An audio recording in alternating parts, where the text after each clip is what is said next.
में मौजूद अंतिम भारतीय पत्रकार को भी लौट जाने के लिए कह दिया गया है, क्योंकि चीन और भारत जैसे को तैसा की प्रक्रिया अपनाते हुए एक दूसरे के पत्रकारों को अपने अपने मुल्क से बाहर निकल रहे हैं, जिससे दोनों एशियाई आर्थिक महाशक्तियों के बीच दरार गहरा गई है।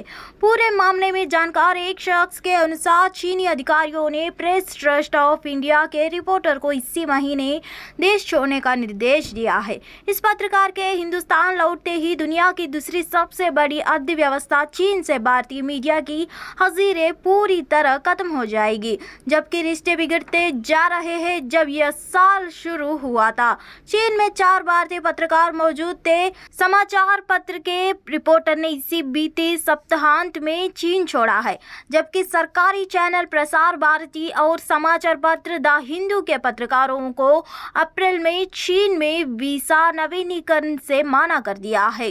चीन के विदेश मंत्रालय और भारतीय विदेश मंत्रालय ने इस पर टिप्पणी के अनुरोधों का फिलहाल कोई जवाब नहीं दिया है।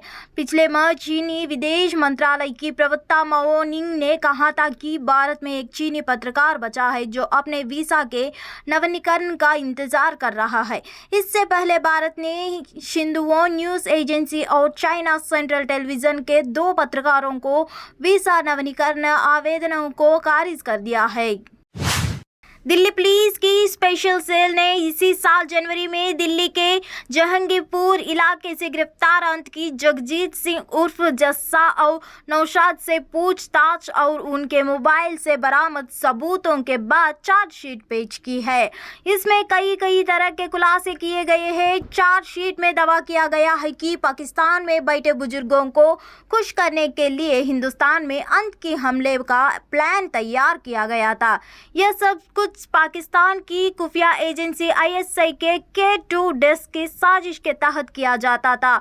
दिल्ली, NCR और पंजाब में BJP RSS के नेताओं को टारगेट कर रखा गया था। पाकिस्तान की खुफिया एजेंसी ISI बहुत गहरी साजिश के तहत दिल्ली, NCR और पंजाब में BJP RSS के नेताओं की टारगेट किलिंग करवाना चाहती है।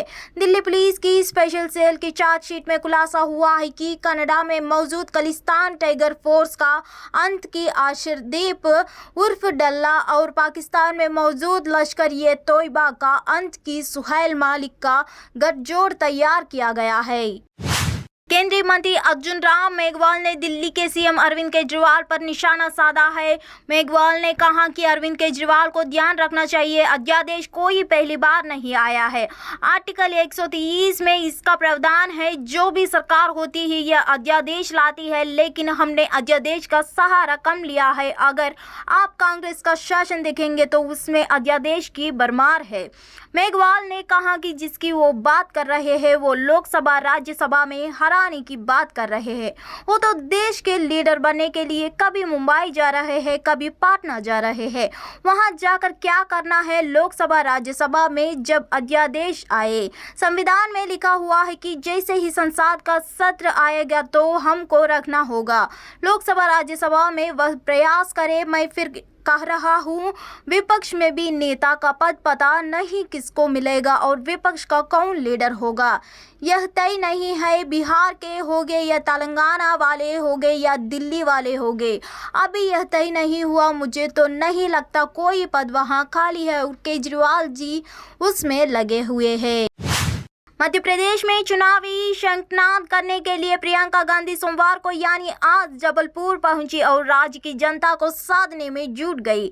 इसी क्रम में उन्होंने आम सभा को संबोधित बीजेपी और प्रधानमंत्री नरेंद्र मोदी पर जमकर निशाना साधा। प्रियंका गांधी ने बीजेपी पर बड़ा आरोप लगाते हुए कहा कि PM मोदी को दी गई गालियों से लंबी तो MP बीजेपी सरकार के घोटाला की लिस्ट है।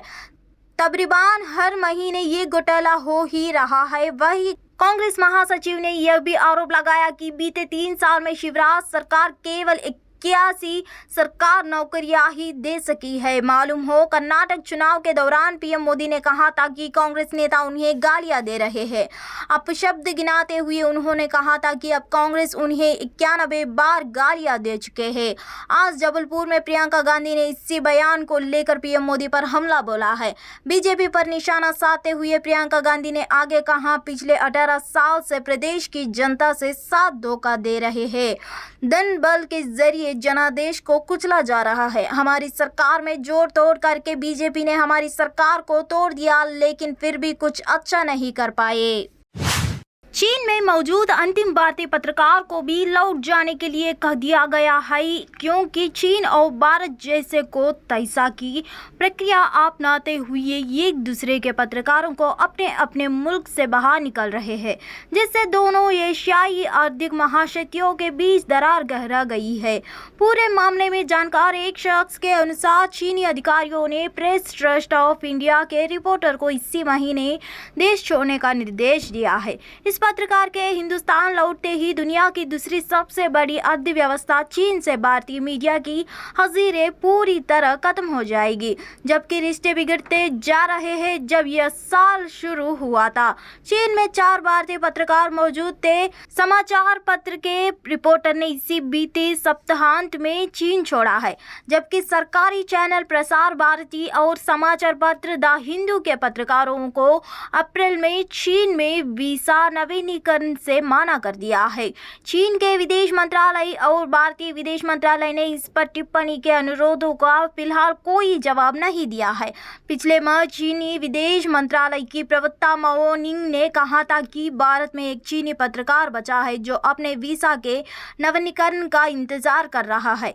इससे पहले भारत ने शिंदुओ न्यूज एजेंसी और चाइना सेंट्रल टेलीविजन के 2 पत्रकारों को वीसा नवीनीकरण आवेदनों को खारिज कर दिया है। दिल्ली पुलिस की स्पेशल सेल ने इसी साल जनवरी में दिल्ली के जहांगीरपुर इलाके से गिरफ्तार आतंकी जगजीत सिंह उर्फ जस्सा और नौशाद से पूछताछ और उनके मोबाइल से बरामद सबूतों के बाद चार्जशीट पेश की है।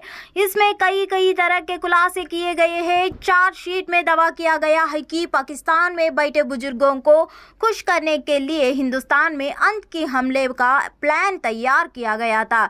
यह सब कुछ पाकिस्तान की खुफिया एजेंसी ISI के K2 डेस्क की साजिश के तहत किया जाता था।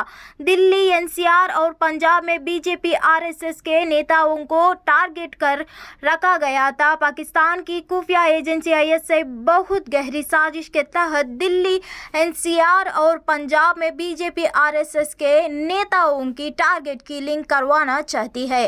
दिल्ली पुलिस की स्पेशल सेल की चार्जशीट में खुलासा हुआ है कि कनाडा में मौजूद खालिस्तान टाइगर फोर्स का आतंकी अर्शदीप उर्फ डल्ला और पाकिस्तान में मौजूद लश्कर-ए-तोयबा का आतंकी सुहेल मलिक का गठजोड़ तैयार किया गया है।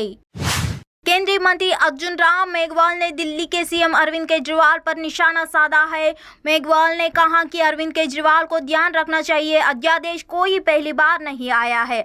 आर्टिकल 130 में इसका प्रावधान है, जो भी सरकार होती है यह अध्यादेश लाती है, लेकिन हमने अध्यादेश का सहारा कम लिया है। अगर आप कांग्रेस का शासन देखेंगे तो उसमें अध्यादेश की भरमार है। मेघवाल ने कहा कि जिसकी वो बात कर रहे हैं वो लोकसभा राज्यसभा में हराने की बात कर रहे हैं। वो तो देश के लीडर बनने के लिए कभी मुंबई जा रहे हैं, कभी पटना जा रहे हैं। वहां जाकर क्या करना है? लोकसभा राज्यसभा में जब अध्यादेश आए, संविधान में लिखा हुआ है कि जैसे ही संसद का सत्र आएगा तो हमको रखना होगा। लोकसभा राज्यसभा में वह प्रयास करे। मैं फिर कह रहा हूँ, विपक्ष में भी नेता का पद पता नहीं किसको मिलेगा और विपक्ष का कौन लीडर होगा यह तय नहीं है। बिहार के होंगे या तेलंगाना वाले होंगे या दिल्ली वाले होंगे, अभी यह तय नहीं हुआ। मुझे तो नहीं लगता कोई पद वहाँ खाली है और केजरीवाल जी उसमें लगे हुए हैं। मध्य प्रदेश में चुनावी शंखनाद करने के लिए प्रियंका गांधी सोमवार को यानी आज जबलपुर पहुंची और राज्य की जनता को साधने में जुट गई। इसी क्रम में उन्होंने आम सभा को संबोधित बीजेपी और प्रधानमंत्री नरेंद्र मोदी पर जमकर निशाना साधा। प्रियंका गांधी ने बीजेपी पर बड़ा आरोप लगाते हुए कहा कि पीएम मोदी को दी गई गालियों से लंबी तो एमपी बीजेपी सरकार के घोटाला की लिस्ट है। तकरीबन हर महीने ये घोटाला हो ही रहा है। वही कांग्रेस महासचिव ने यह भी आरोप लगाया कि बीते 3 साल में शिवराज सरकार केवल 81 सरकार नौकरियां ही दे सकी है। मालूम हो कर्नाटक चुनाव के दौरान पीएम मोदी ने कहा था कि कांग्रेस नेता उन्हें गालियां दे रहे हैं। अपशब्द गिनाते हुए उन्होंने कहा था कि अब कांग्रेस उन्हें 91 बार गालियां दे चुके हैं। आज जबलपुर में प्रियंका गांधी ने इसी बयान को लेकर पीएम मोदी पर हमला बोला है। बीजेपी पर निशाना साधते हुए प्रियंका गांधी ने आगे कहा, पिछले 18 साल से प्रदेश की जनता से साथ धोखा दे रहे हैं। धन बल के जरिए जनादेश को कुचला जा रहा है। हमारी सरकार में जोड़ तोड़ करके बीजेपी ने हमारी सरकार को तोड़ दिया, लेकिन फिर भी कुछ अच्छा नहीं कर पाए।